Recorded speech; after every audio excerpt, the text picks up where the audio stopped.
Welcome to week one of the step parenting class from Vineyard Columbus.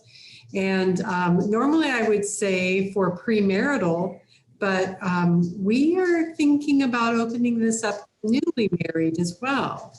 So we have dating, premarital, and married people that will be either a part of this class or will be viewing it through the recording.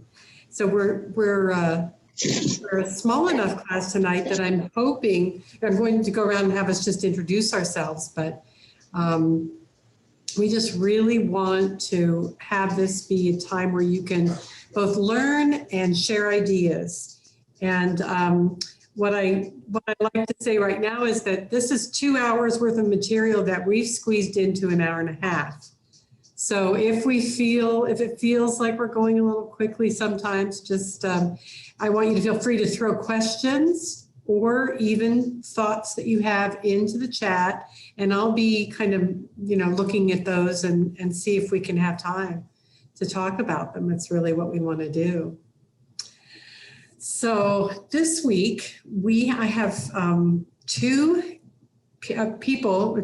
three actually, teachers here. And first is Ron Hitchcock, and he is the alumni of Marriage and Family. He was Marriage and Family pastor with us for a long time, 17, 18 years, and just retired this last November and now lives in California. So Zoom makes it possible for us to still have him come join us for some things. And second is Donald and Michelle Wells. We can barely see you, Donald. But you can stay comfortable now. There you go. So they're going to be sharing and talking to you guys a little later on. I also want to introduce Diana, who I invited to come on. Diana and her husband Tony, who works during this hour, couldn't be with us, but they came through the program a couple of years ago, and they've just got an amazing testimony. And I asked her to just kind of come on and see what we do, and thinking they might be joining us, our team, later on as well. So the rest of you, just 1, 2, 3, 4, 5. Why don't you just tell us your names and whether you're dating, engaged, or married, and maybe just something interesting about your relationship. So, would you like to? I'll go clockwise on my screen. Jimena and Scott, could you start?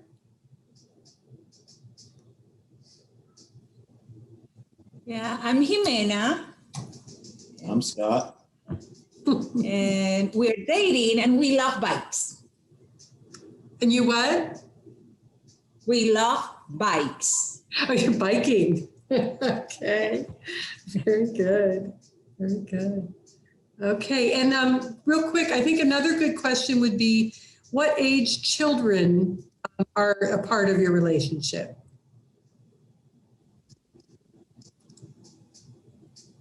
I have a son that's 19 and a daughter that's 17. Okay. Thank you. So a little bit further along. Ben and Beth, would you like to share? Hello, greetings from Dublin. We got married on June 11th, and so fairly recent thing. I have a 20-year-old and a 17-year-old boy. She has a 17-year-old and a 15-year-old girl boy. So that's the range of our kids. Okay. All right. How about you, Diana? Fill us in on your kiddos. Hi, everyone. When we got married, Tony has a son who just turned 23 and a daughter who is 18. And after we got married, we had 2 babies really quickly. So we have a 2-year-old and a 9-month-old. So we have 4 kids. Oh, great. Okay. Donald, Michelle, you're going to tell us soon, so we'll wait on that. Born?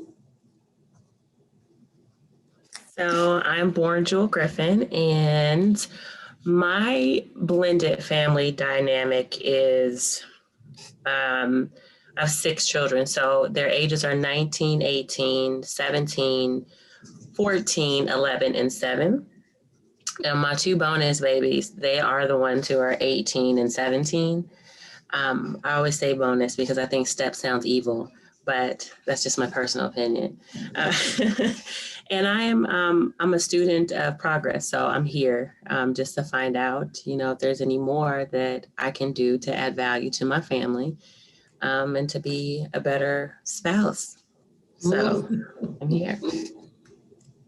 And Brooke? Hi, I'm Brooke Bryant. I'm engaged to Jordan. He won't be able to make it because he works second shift, but hopefully he'll be able to watch the recordings. And then I have a 5-year-old daughter, and there's no dad involved, so he will hopefully eventually maybe take on that role full time. So, yeah. Okay. Brooke, do I remember you from a premarital class? Yeah. So we did the Journey to Oneness class. I'm pretty sure it's just this past one. Mm-hmm. Yeah. Yeah, the spring class. Yep. Yeah. Okay. Myron and Sierra, they're separate but together. Separate places. Yes. Hi, Myron. Hello. Tell us what your ages are. What, me and Sierra? Oh, no.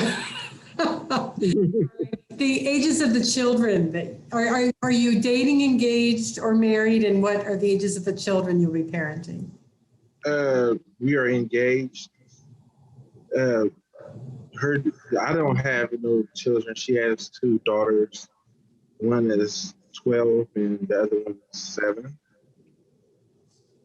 7? Yes. Okay. All right. We got a good mix tonight. Really good mix. Sierra, is there anything you want to say or? No, that's everything. Okay. All right. All right, everyone. Well, you have a manual. You were sent a manual.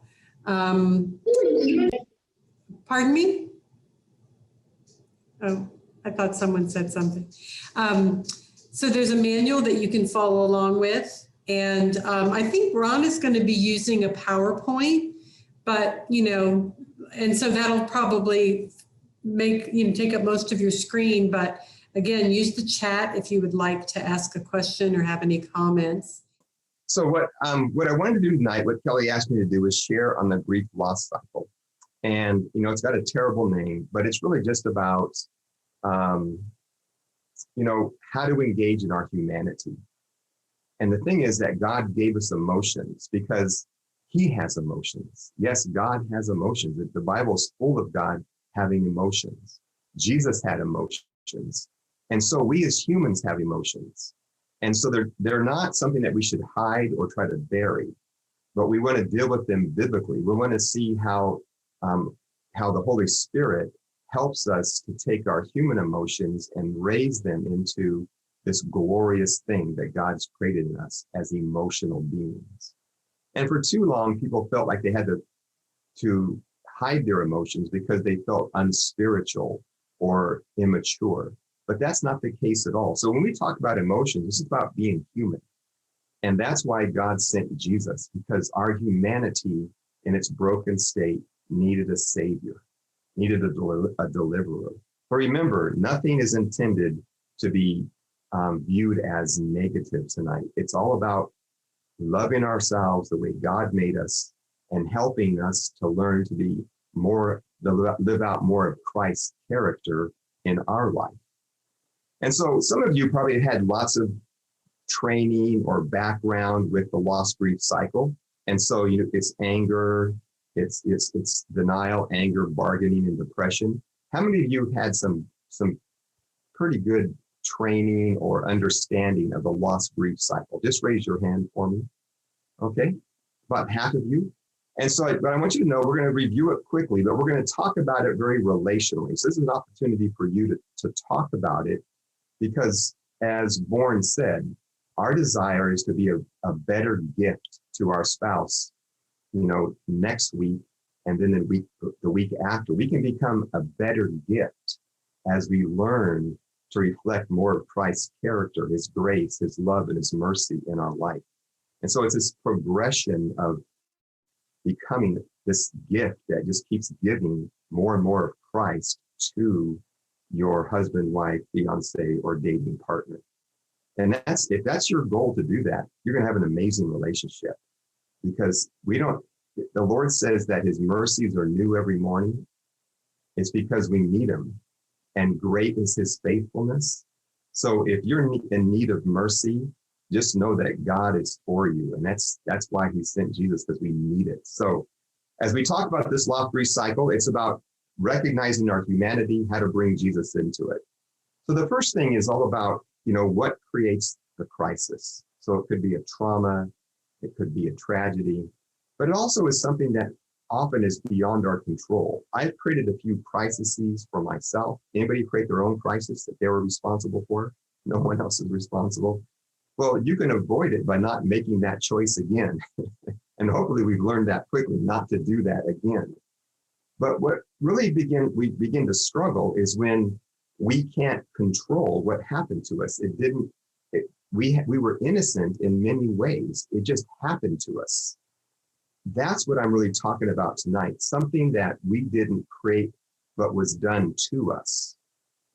And so that's the kind of crisis we're going to be walking through. And it's going to be very applicable to, not only your life, but also to your children. Because, at one time when we talked about,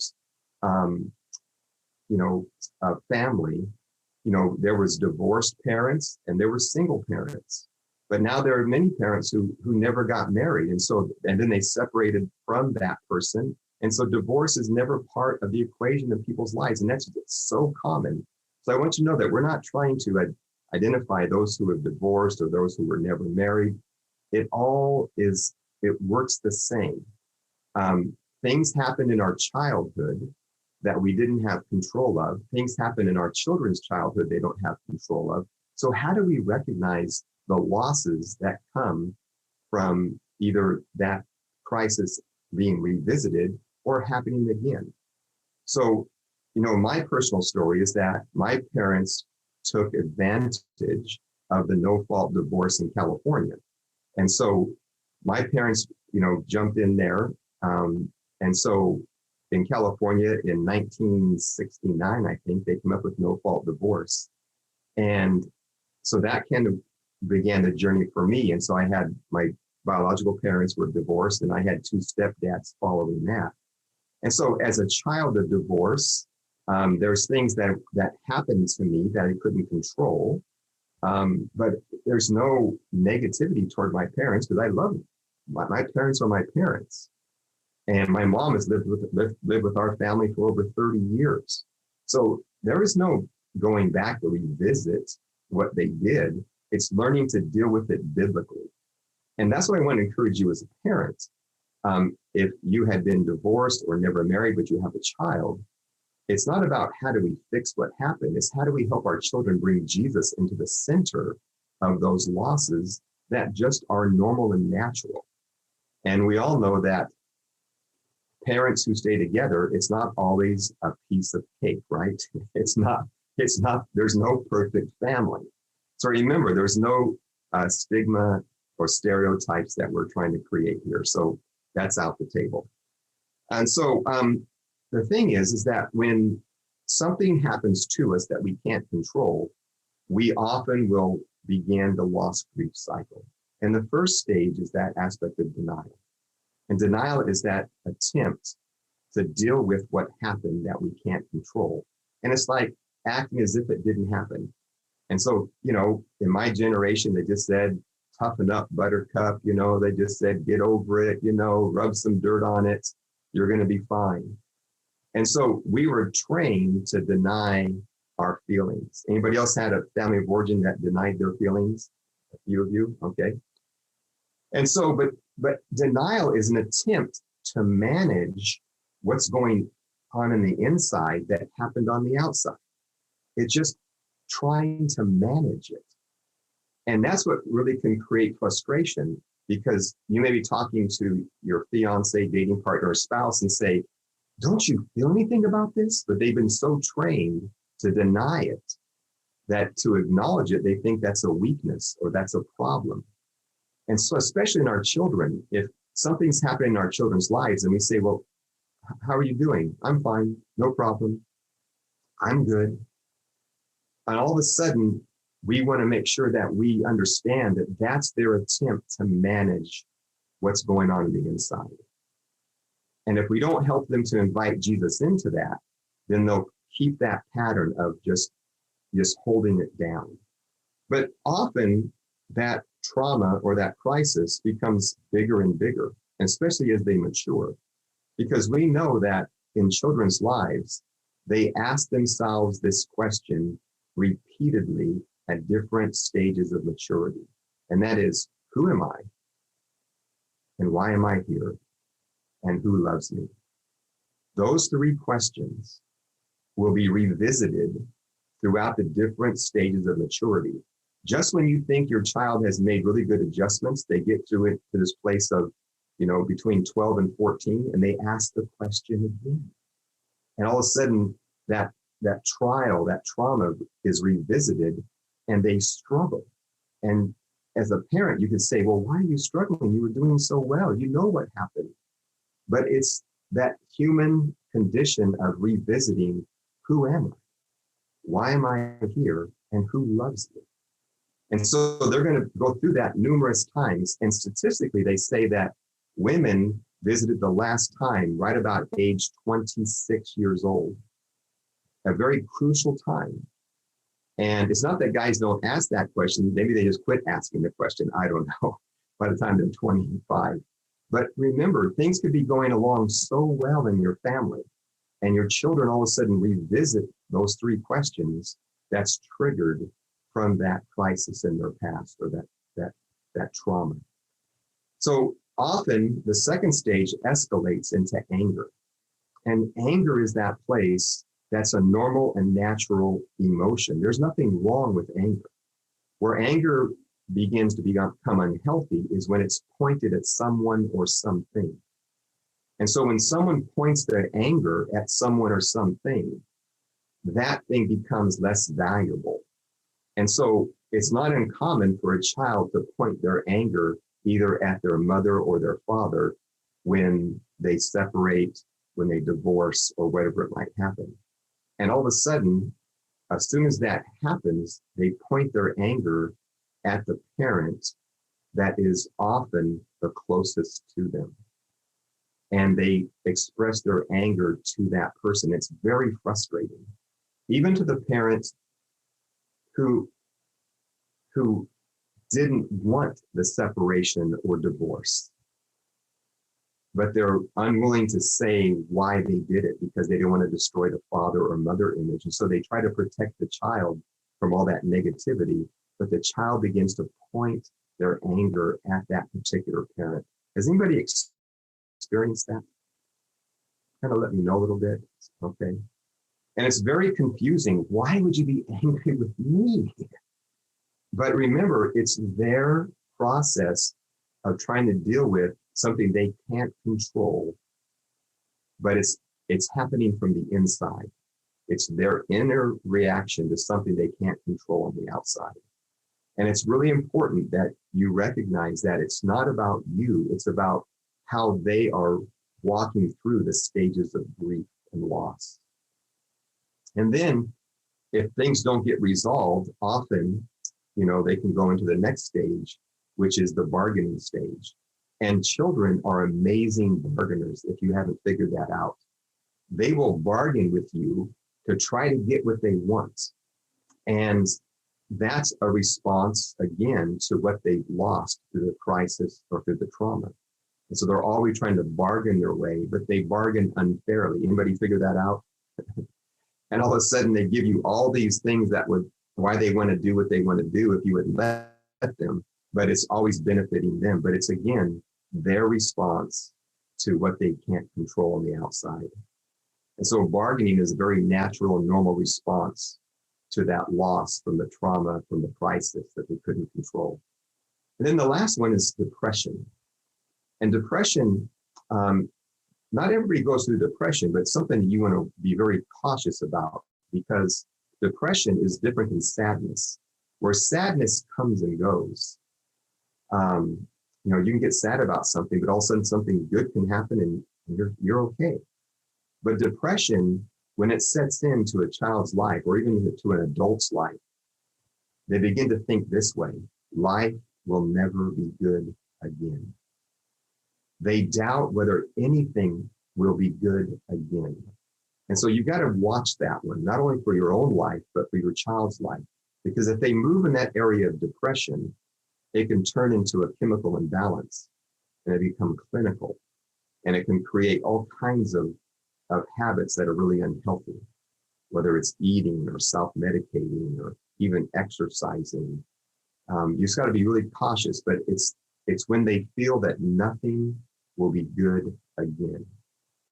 So remember that denial, anger, bargaining, depression are normal and natural responses to something that's been done to you that you can't control. And so remember, it's normal and natural for you as well as for your children. And so I'm going to ask a question. When something happens that's beyond your control, that didn't happen to you, what are the one or two places that you go into the loss grief scale more quickly? So for me, I'll just, mine is anger. I get anger and then I try to fix it. So anger and bargaining would be my two that I have to watch. I'm just trying to fix things. So I know that when something happens I can't control, that's what I do. I get mad about it and then I try to fix it. Tell me where you might have learned something about yourself also.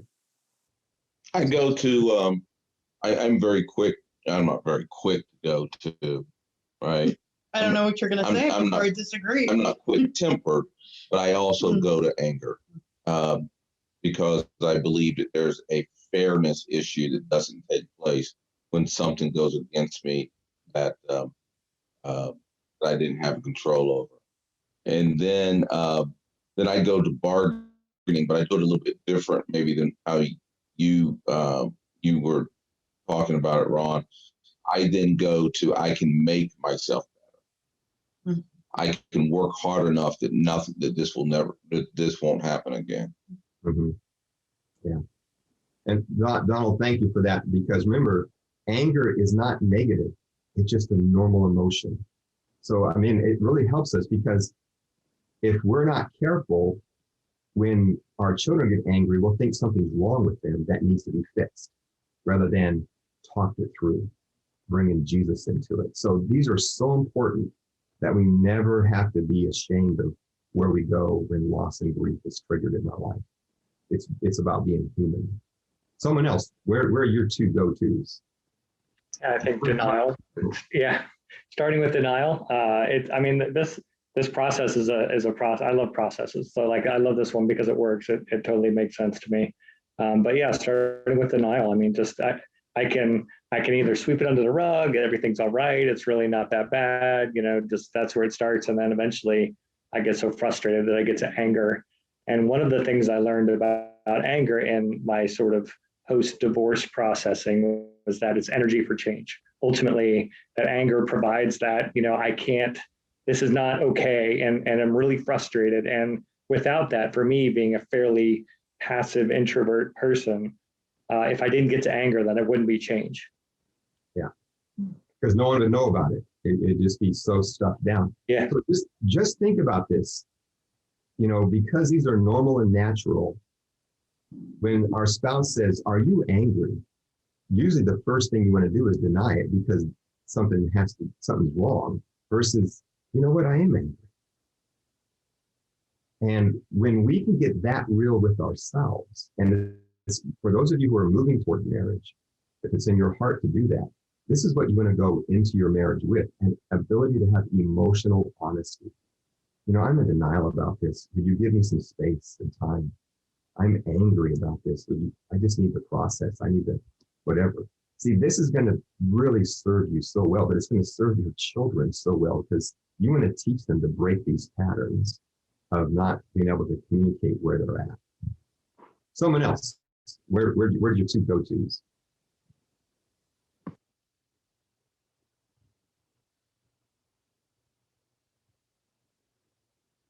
Nobody else wants to go? I'll just add real quick, denial is mine. If you grew up in any kind of, dysfunctional home and you were the codependent person, that's really general, but that would be mine. And bargaining as well, like Ron, thinking I can fix it. Denial means everything's going to be fine. Well, let's change the question. Where would be your child's number one visit on the lost grief scale?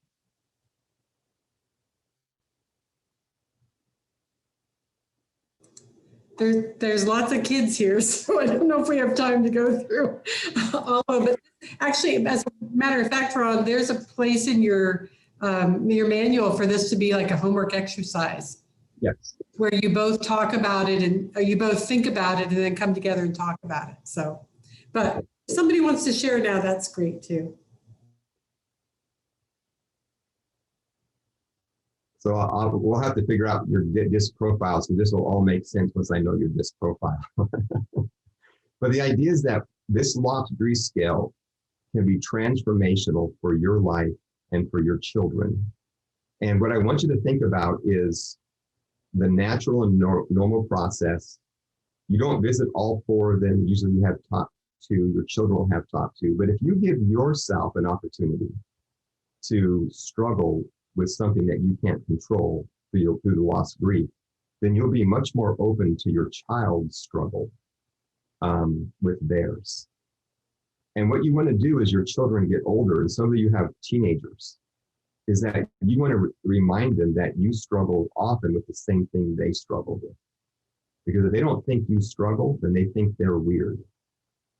And when a child thinks they're weird, they just shut down.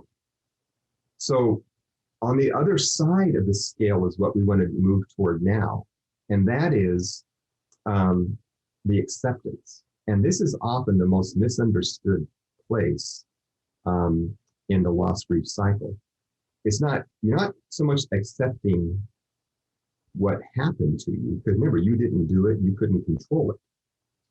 You're accepting your response to it. I'm in denial, I'm angry, I'm bargaining, I feel depressed. See, when you accept it, then you have the power to bring Jesus into it. Now, Jesus knows right where you're at. But when you say, Jesus, I'm angry about this, or Jesus, I'm in denial about this, or Jesus, I'm just trying to bargain my way, I'm trying to fix this thing. When you invite him in, you're no longer alone in that human emotion. And you will still struggle, but you're not alone. And then you'll find that the time that you spend in that emotion will be less and less. You'll still get triggered, but you won't get stuck in that emotion. And that's the beauty of what Jesus brings to our life. So we accept where we're at in response. We bring Jesus into it.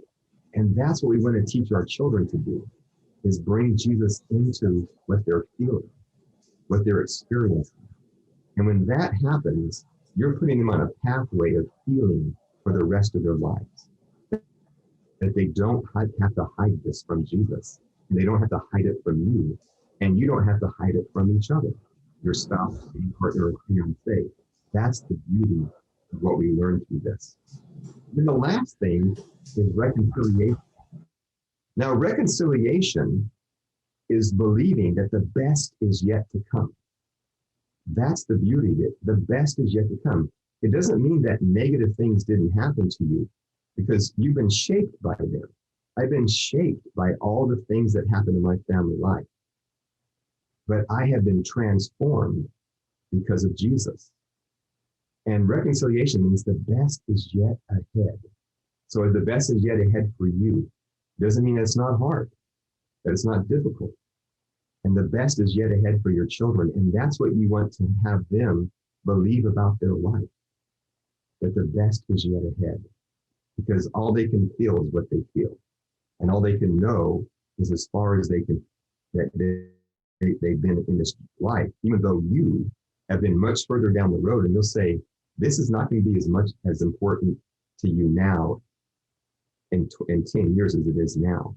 So when you think about your child's struggle with loss, whether it's been through a divorce or a separation of a partner, it's what are the things that children lose? And it's stability, it's attention, it's the ability to understand who loves me, who's going to be in the home.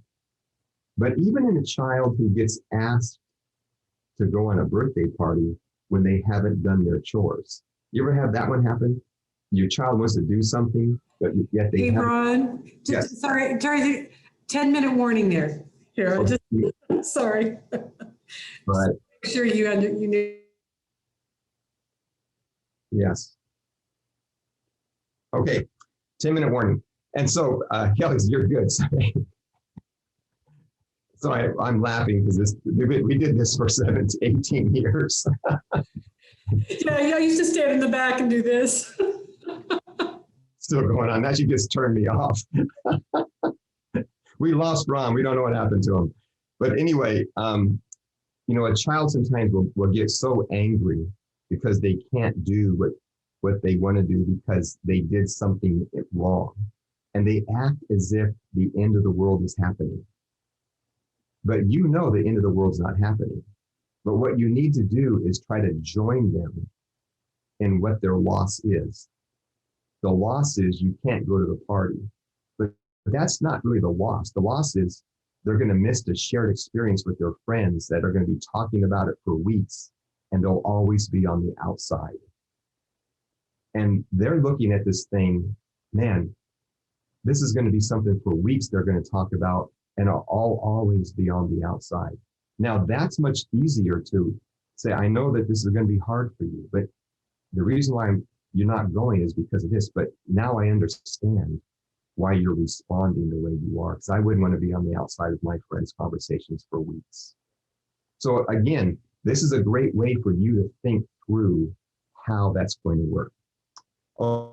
Okay, so loss brief. I hope that was helpful. So Kelly, I'm going to go put on my PowerPoint, and I will do the world's record time of PowerPoint.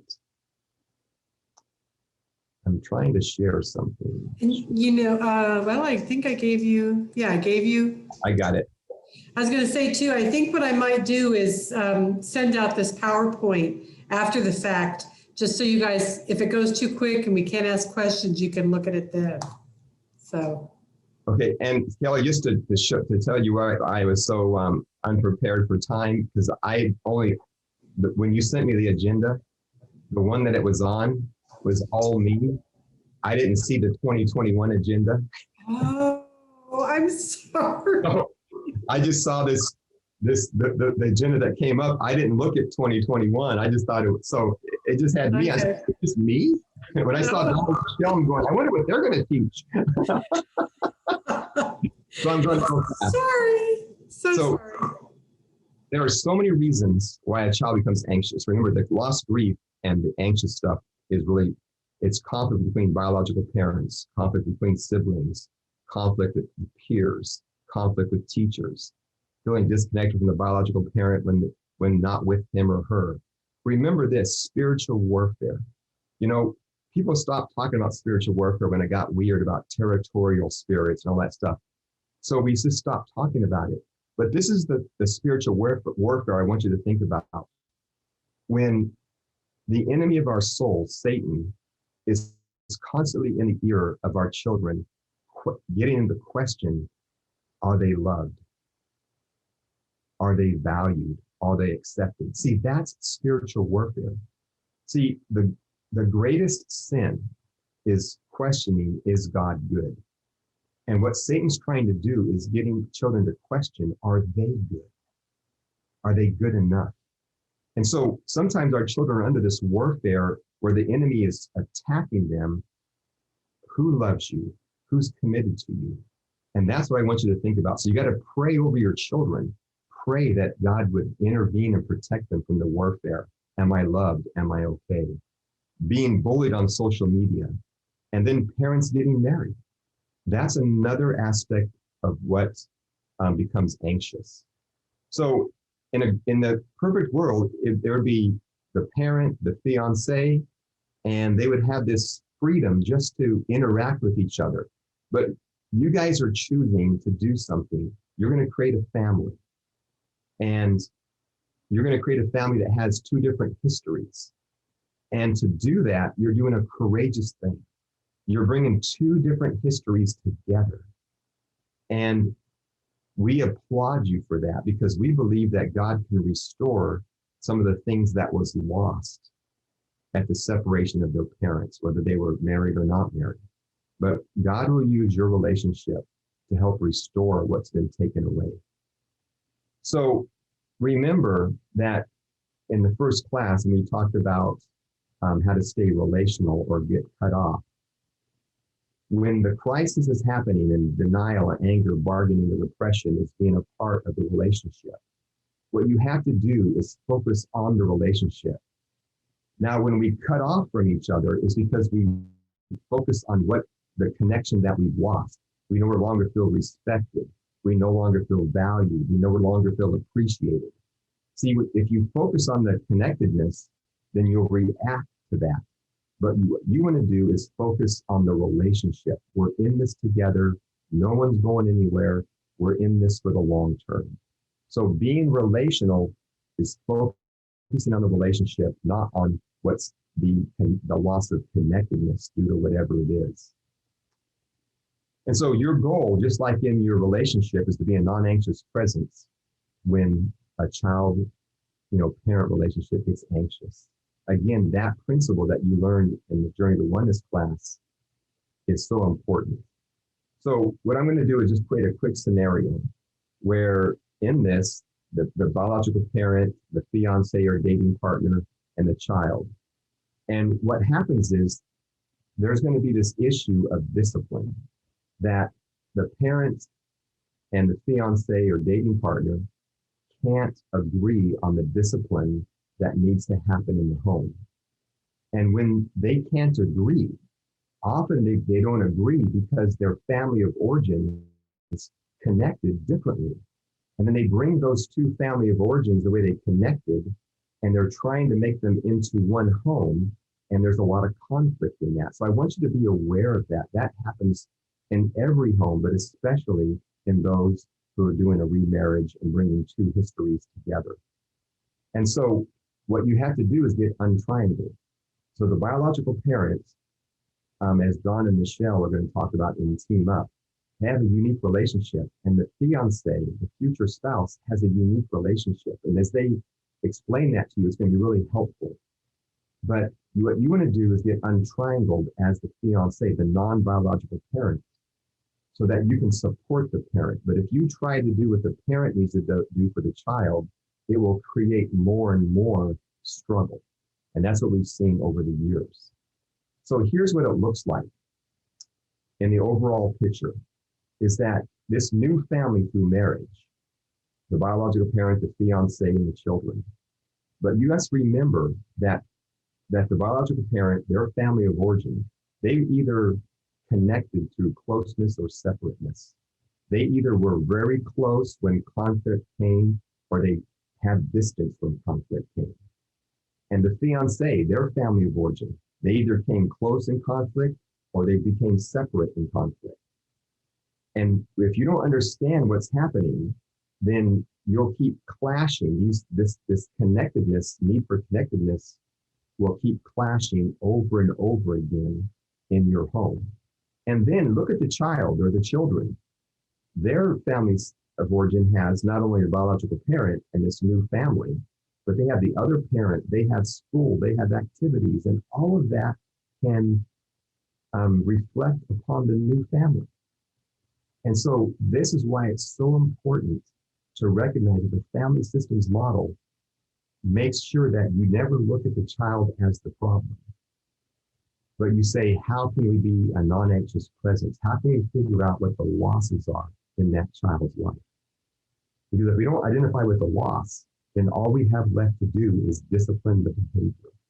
But often the discipline, the behavior, is due to the loss of something they can't control. And that's a desperate feeling that people have. So remember this as my parting thing. And this is part of your homework. In your family of origin, did you play the hero, the mediator, the comic, the glue?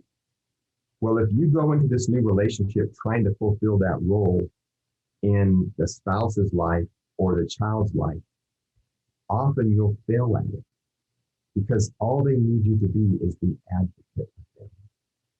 And so all these things will fit together. And Kelly can take you deeper and she can send you this PowerPoint. But remember, focus on the person, on the relationship.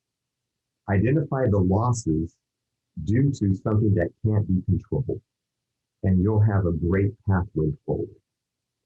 So Kelly, thank you again for letting me be a part of this. Oh, thank you, Ron. Thank you. And you know what, I just want to say real quick on this, let's see, Ron, can you bring up that again, the parent-child triangle? The other one, the one above it. No, the one, number 6. Yeah, I just want to say real quick that you see the line between the parent and the child, and it says for the fiance to get untriangled. This is one of the things that we're going to talk about next, and I love this visual for it because often the new parent, the step parent, fiance or the step parent gets triangled in where maybe they don't need to. And so Donald and Michelle are going to talk to us a little bit more about what the dynamics look like and how to keep that in place. But, you know, Ron, I would even say next time, maybe we'll make it 3 weeks because we could spend a whole hour and a half on what Ron was talking about. It's amazing. But thank you so much. Always a pleasure. Blessings on all your journey, and you'll have a great rest of class with Don and Michelle. Talk to you later. Thank you, Ron. Bye. Okay, let's see. Get you all back up here. Well, 30 seconds here. Are there any questions? Just to start out with, I know it's not an invitation, much of an invitation, but okay, you're tracking with us. So tonight we're talking a lot more about general ideas about what it's like to create a step family. Next week is more about details that might have more to do with the stage of life your children that you're parenting. So tonight is more general. Next week, sometimes couples are saying, when are they going to talk about discipline? And so we're going to do that next week. But this week we have what's coming up next is, I've already forgotten, team up. And so Donald and Michelle, I'm going to unmute. Work your magic, you guys. Kelly, we're talking about discipline tonight, right now. You ready? No, we're not. Stop it. What are you talking about? I'm going to work discipline into it. So there you go. Stop it. So, relax, get comfortable. We're Donald and Michelle. Mm-hmm. We have been married for, It's your test. How long? I don't know, a little more than 4 years. There you go. Yeah, a Good little job. more than 4 years. Yeah. We've got 25, 25, and 22. 23. When we met, they were younger. 17, No, they were probably younger than that. Yeah, yeah. 16, 16, and 14. 14. Wow. Mhm. Wow. And just a fun time. Step parenting is a blessing. A bonus parenting is a blessing. I've made tons of mistakes. Michelle's made tons of mistakes, but we're going to have fun and we're going to talk about some stuff.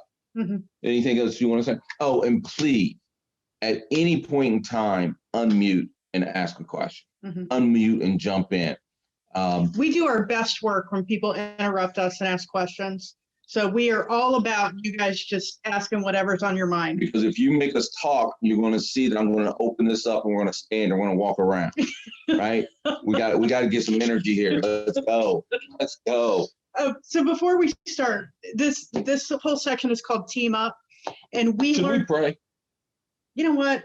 We probably should. We should pray. Let's pray. Let's pray. Okay. All right, dear Heavenly Father, we come to you tonight and we're just joy in our hearts, and I'm so pleased that people want to step into bonus parenting well.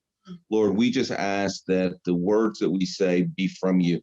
Anything that comes out of our mouth that is not from you, we ask that it fall and be stumbled and destroyed. Lord, but the seeds that you want planted, we just pray that they're planted and that they grow and they create wonderful families going forward. In your great and holy name, we pray and ask for more than we deserve. Amen. Amen. All right, so just a real quick background. We're talking about Team Up tonight, and when we took the Journey to Oneness class and did step parenting, we really made an intentional decision to adopt this philosophy. And it's not the only way that it can work. I don't want to be like, oh, Vineyard owns the copyright on step parenting. Not really, but this has really worked really well for us. And it's given us a sort of an outline for when hard things have come up. And just as a heads up, our son is getting married next week. And so we are like in the thick of the hard things are coming up. So it's just, we still use this, we still talk about it, we still do reminders of you are this and you are that, and we'll talk about what those things are. So we're teaming up. We're gonna start with a sports franchise comments or idea, okay? And we're gonna walk through it. So if you're not a sports fan, bear with us. We're gonna get to some meat and potatoes in just a moment, but we're gonna start with a sports franchise idea. And a sports franchise sports team. We know that teams are successful when they have longevity. Longevity helps team be successful. So just real quick interaction.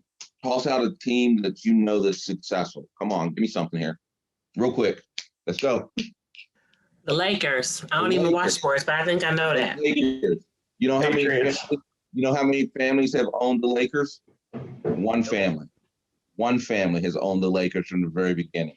The Patriots, Belichick's been there for X number of years, right? He's created a culture. What about those Cleveland Browns? 15 coaches and ownership changes in multiple times in the last 22 years, right? Problems. No success there. So what we're going to talk about is creating a culture and who's responsible for creating that kind of culture in a bonus family relationship. Are you asking me? I am. Oh, well, the owner is absolutely responsible for that. So the owner creates, who's the owner? Oh, the biological parent is the owner. Biological parent is the owner. The buck stops at the biological parent. And so at the end of the day, the biological parent plays owner. And the step parent plays coach.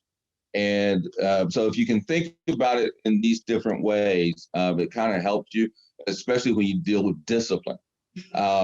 Because as a coach, I don't get to change where Michelle's girls are concerned. I don't get to change how they interact with each other. I don't get to, I get to have influence on that. I get to say, hey, you know what? As a coach, I'm watching the film and I see that this might need to be adjusted. But I don't get to make the adjustment. That's not my role. That's the owner, that's the cultural environment. And Michelle's the same way with my boy. Yes. My boy. He is a boy. So we're not going to read anything to you. We're just going to kind of let you know where we're at in this part. So 1, 2, 3, 4 paragraphs in on page 11, in the second sentence, it says step parent will serve as the coach to the children of the spouse. And then a couple of sentences later, it says the biological parent that can effectively and consistently communicate a vision for a long-term family environment will help the children trust the wisdom and godly attributes that the step parent brings to the team. Mm-hmm. So once again, owner sets that vision. And we got a question. We got a question. I love it. Go. Yeah. So we have 2 and 2. So how do you blend the coaching on the one side and the ownership? Wait. So now you're gonna see us go to work. You ready? All right. Ben, you don't. You have a hat to wear when you're looking at one child, and you have another hat to wear when you're looking at the other child. Okay. You don't get to go back and forth. One child needs one vision of a team. Mm-hmm. So you play that role. Is that good? Yeah, and there's nuance in it. Sure. You got to figure out how to make it all work in your home. But at the end of the day, and especially at first, I do want to say that, day one of step parenting was harder than it is today. It gets easier the longer it goes. You know what? My girls are just harder. But it as your family begins to grow and comes together, it gets easier. And some of these things just naturally sort of form and probably start to emulate each other on how you're going to parent. It may look a little closer together than it does right now. So it's not as drastic as what Donald's saying.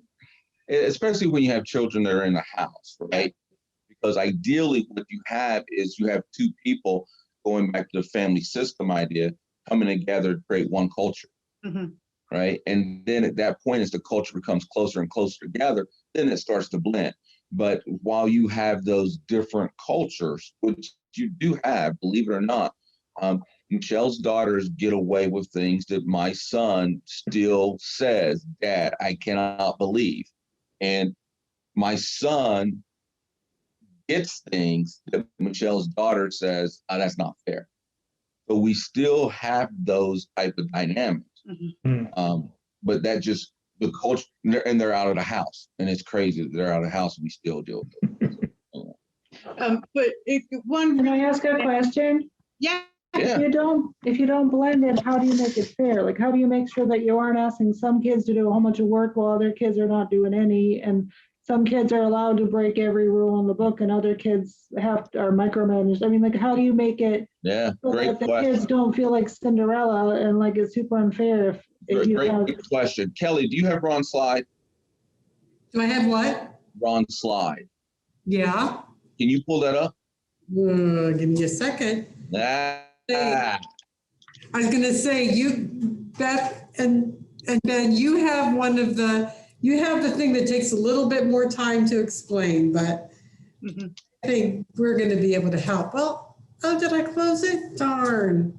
So here, Beth, the way that functions for us, and the way that I believe it functions in this model, and again, this is a model, right, is that Michelle and I go into the locker room and we do battle. Okay. And we do. We do battle. We absolutely do. And then when we come out, there's no more battle. Now, if Michelle has said, Don, I think this is the change that needs to be made, and I said I agree with that in the locker room, when I come out, in order to honor and love her the way God wants me to, I have to hold up to that standard. So that's the way that becomes balanced, Beth. It's in the locker room. You do battle. Okay. And that's where you start to fix some of those inequities, if you will. Mm-hmm. Okay. And also, go ahead, Kelly. Kelly doesn't like my terminology. She's going to clean my terminology up. No, I wasn't going to say that. You finish, Michelle. No, I just, one of the things that it's been really hard to accept, just as a biological parent and as a step parent, is it's never going to be fair. I mean, our kids had a whole half a life before we were in each other's lives. And, Donald wasn't a part of their life. And, Donald's son, his mom she's a great mom. She's involved. She participates. My girl's father struggles still to be a dad. And so there are going to be inequities, and there are going to be things that we just can't even out. Right. And at the end of the day, we have gotten really focused, in the team vision for our family is really to lead everybody closer to Jesus. And everyone's coming at it from a different place. Everyone has different needs, their discipline needs, their coaching needs. All of it looks vastly different. And so it just isn't ever going to look the same. Mm-hmm. And so, I think in some ways there's real grace in that, to be able to just breathe and say, you know what, maybe it's not going to be fair or even or all the same, because each of our kids, even when you're in a normal standard home, you still parent differently, because every kid needs a little bit of something different. The fairness is in the love. Yeah. The fairness is in the love. As long as everyone's loved, that's what we're kind of called to. So, and we're yelling at you guys because we get excited and we try to go fast. So don't take that personally. Don't take that We're personally. speaking in all capital letters. Yeah, there you go. We're rolling. Real quick. Yes, Kelly. I think that one of the what you guys are maybe going to go a little further into this analogy, you have players, and that they understand that they're on a team, and that you have team meetings, so I don't think we're saying, I love your idea, Beth, about, well, they get to do different, they have different rules.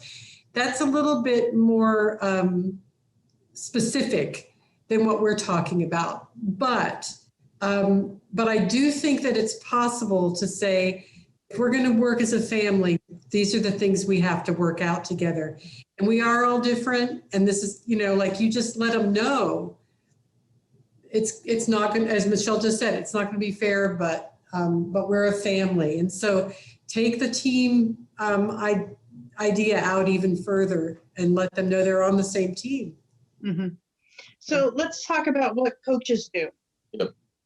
So coaches, Well, before we talk about that, one real quick thing I want to mention is, and because it's in here and it's the paragraph right before we get into the bullet point. So it's that paragraph right there. It talks about that children sometimes struggle to buy into the identity of a remarried.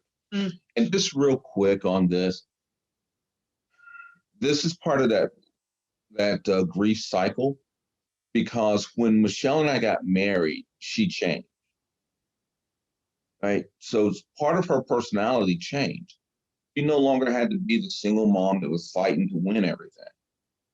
So she was able to lighten up a little bit. Well, that took her girls a long time to get used to.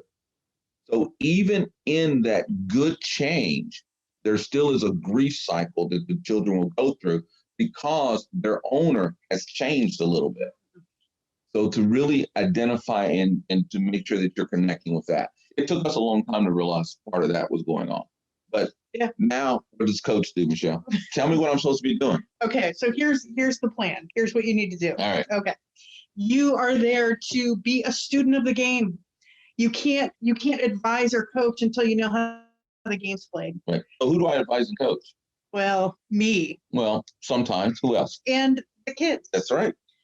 But the first thing you have to do is figure out what's actually happening. I mean, no one wants someone to walk in and make comments about what's going on, how things should change, any of that, before you really have a good idea of how things are actually moving and functioning. So are you telling me that you really can't create change or coach somebody without first building a relationship with them? That is 100% what I'm telling you. Yes. Holy cow. So that means I had to take the time to build a relationship with Michelle's daughters before I could coach them. Absolutely. And to learn who I was as a mom. Yeah, that was a tough one right there. It's hard. It's hard. I mean, we fell in love with each other because of who I was. I say this, that sounds crazy, as a person. Oh, I was going to say something different. But then he had to really learn who I was as a mom. But that being said, at that point, then he was able to point out things to me on how the game was played that I never saw before. So should we tell the best example of that right now? Go for it. I'm looking at a picture of it on the wall right now. Okay, good. So the best example of this is, and this is how you go into the locker room, Beth, and you do battle when you come out. Like I have always said that Michelle does, they're not around, does too much for her daughters. They are reliant upon her to a point that drives me batty. I'm getting better. Jesus is still working on me. Jesus is working hard. All right. So we were and the kids did this on their own. They said, hey, they were 20 or so. They said, hey, we want to go to Cedar Point together. So we said, okay, we're going to go to Cedar Point. Michelle and I sat and we had a conversation and we said, look, I don't want to go up here and get frustrated because I feel like you're doing too much. So how are we going to deal with this? And what we decided was I would just touch her gently on her back as a reminder of what we agreed to.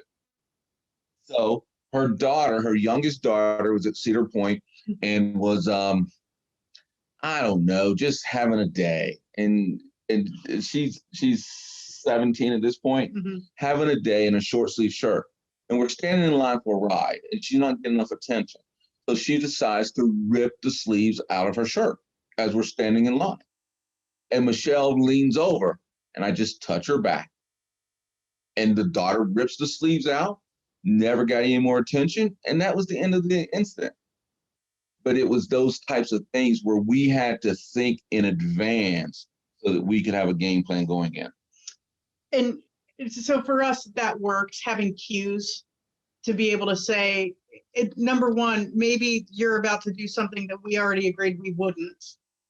Or number two, I'm seeing a pattern here that I would like to discuss with you in the locker room. Like even when like Ron was talking, my son texted me about his wedding registry.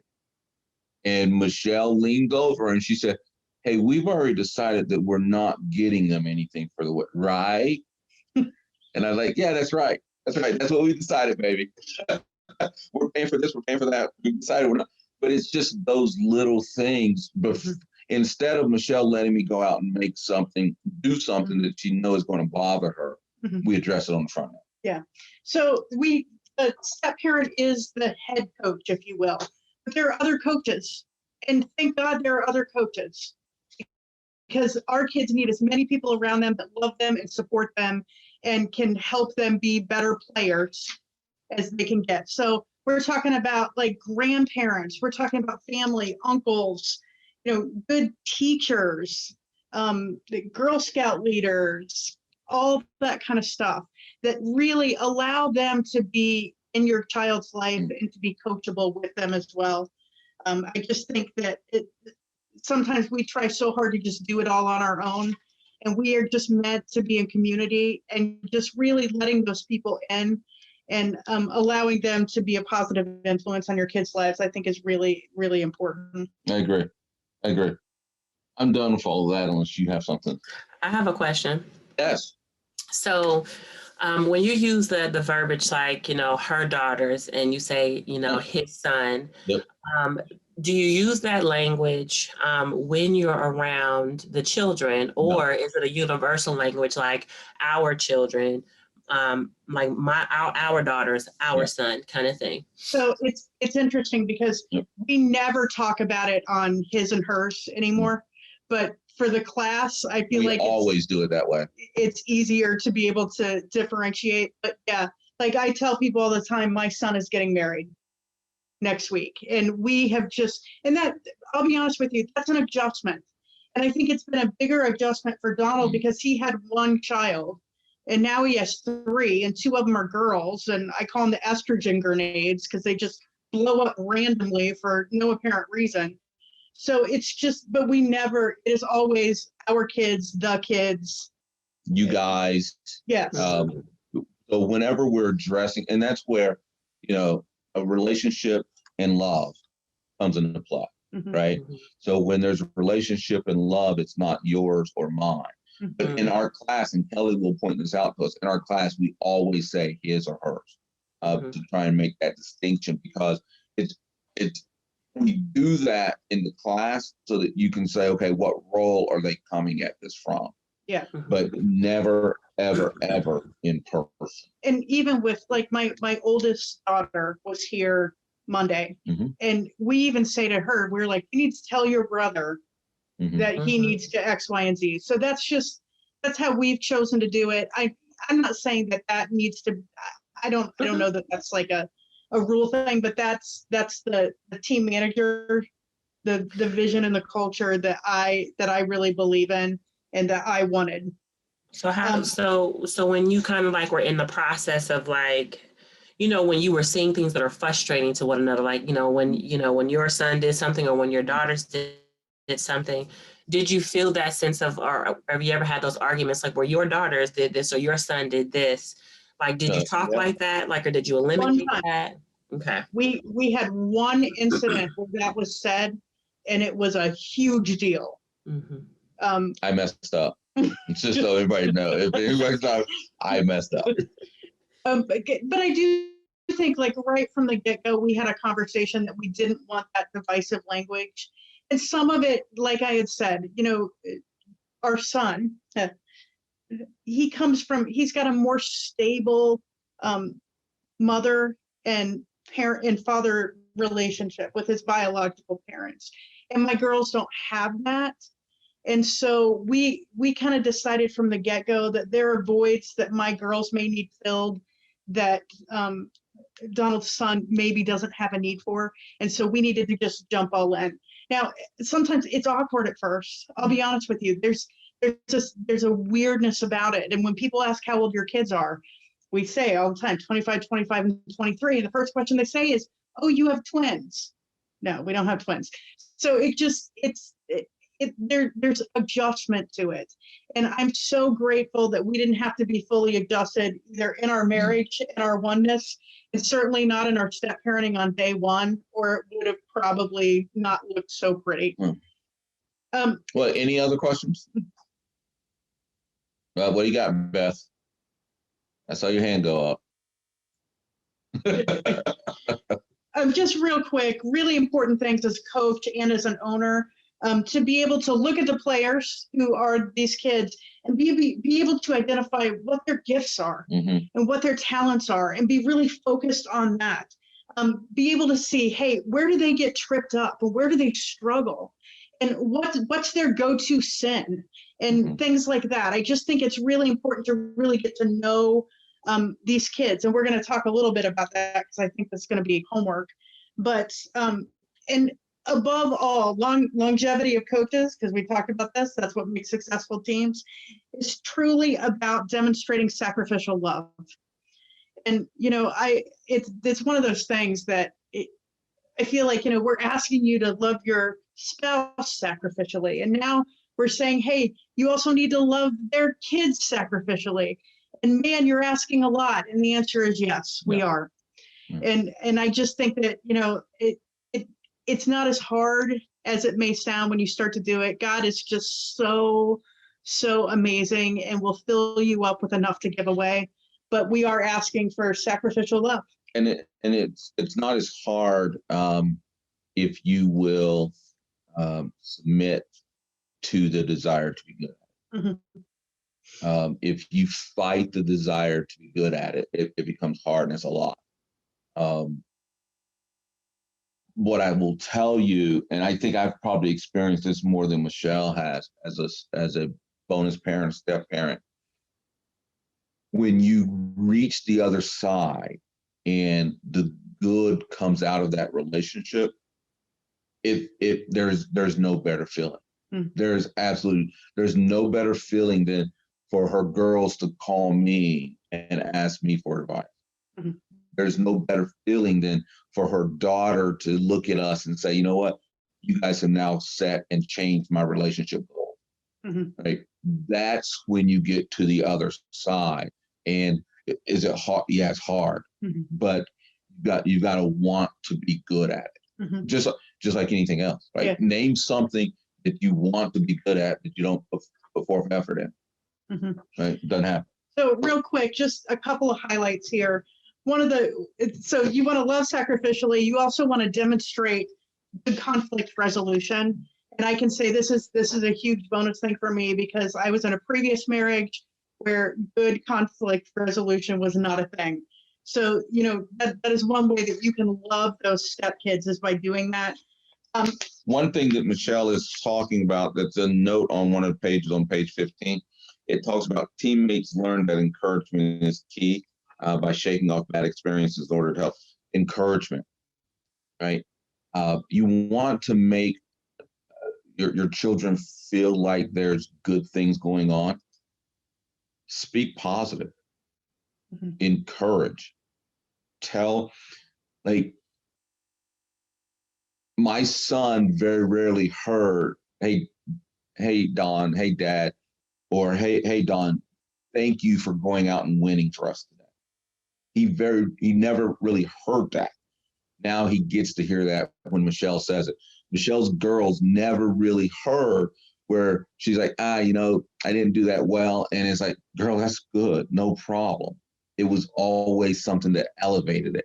So work really hard at being positive to each other in front of them, not faking it, not putting on a show, but being transparent, because I'm prayerful that you really feel good about the person that you're with. Mm-hmm.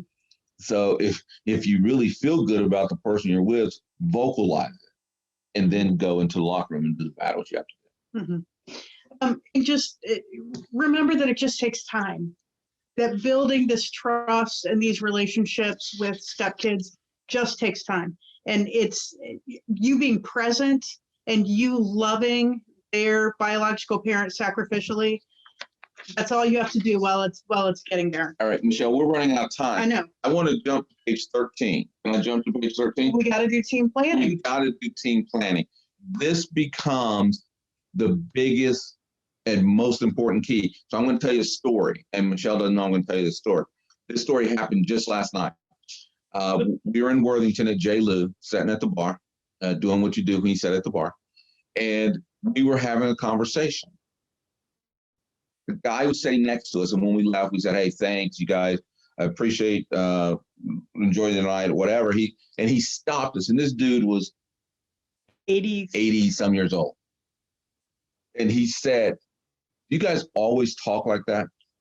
And we said, "Well, what do you mean?" He said, "That I wasn't really trying to listen, but that was a very, very deep and insightful conversation." And we said, "Yeah, that's kind of how we do things."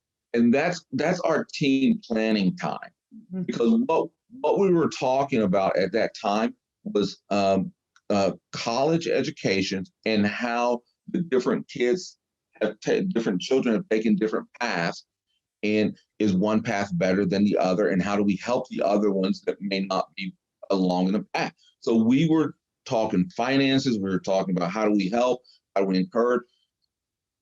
Spend that time team planning. Mm-hmm. And one of the greatest things that I can say that we did, and Michelle did not like it when we did this, there's books you can find. I have a cube called Table Topics. I bought a game called Authenticity that I left out, and we would have to ask and answer questions so that we learned how to talk to each other about things that were uncomfortable, so that we could then plan. And it has been a great reward, because now we are able to plan and to talk and to, we say we go and do battle. I think that in the last 4 years, we've raised our voices twice. Yes. Right? So we do battle, but we've learned how to do battle without making one person superior to the other. And so the thing is, with Donald's cards and answering questions, it's about learning how to have hard conversations when it doesn't really matter. Like sometimes we will have discussions about TV shows because it doesn't matter.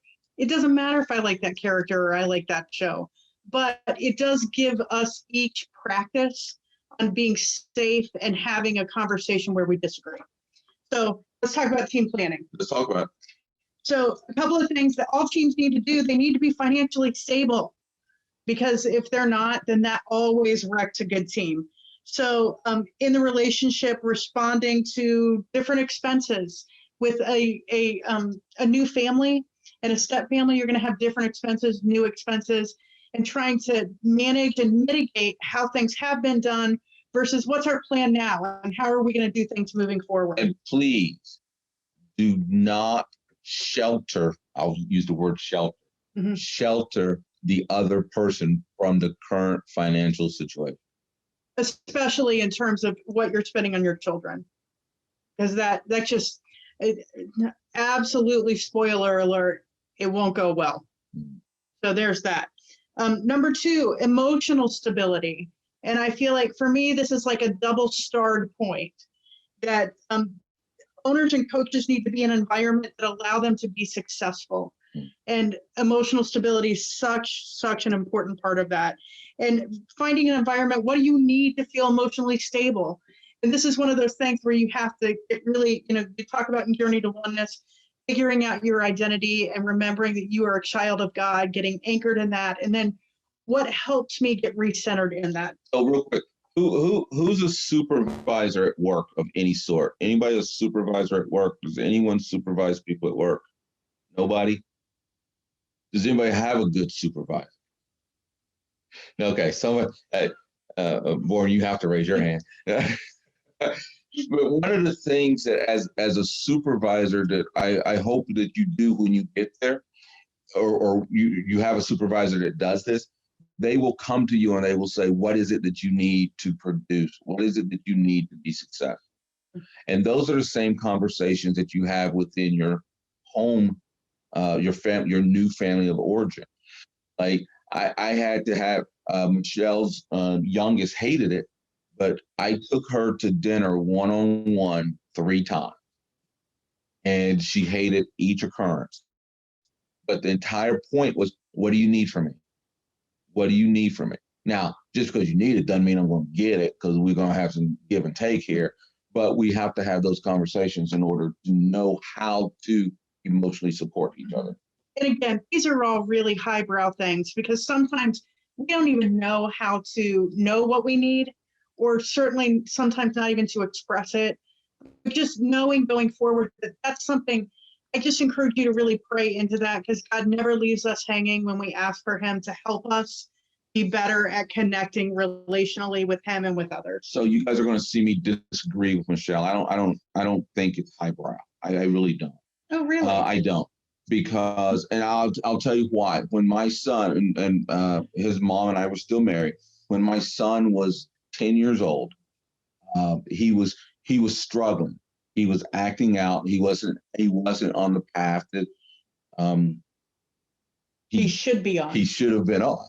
So what I did is that, and then you have to learn your child, and you have to learn. That's why I don't think it's highbrow. It just takes work.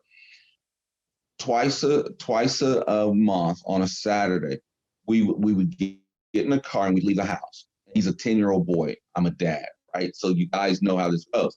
I said to him, dude, when we get in the car until we get home, you can say anything you need to, any way you need to, and that'll be our time. And it took about 3 months, and then he started cussing me out about that. This is messed up. That's messed. But it just took that time. It's not highbrow. It's effort. Okay, I'll go with that. So I know we're running out of time. I want to get through the rest of these team building These things. guys are so engaged, girl. We can go for another hour, can't we, Kelly? We're crazy. Okay, so we need financial stability. We need emotional stability.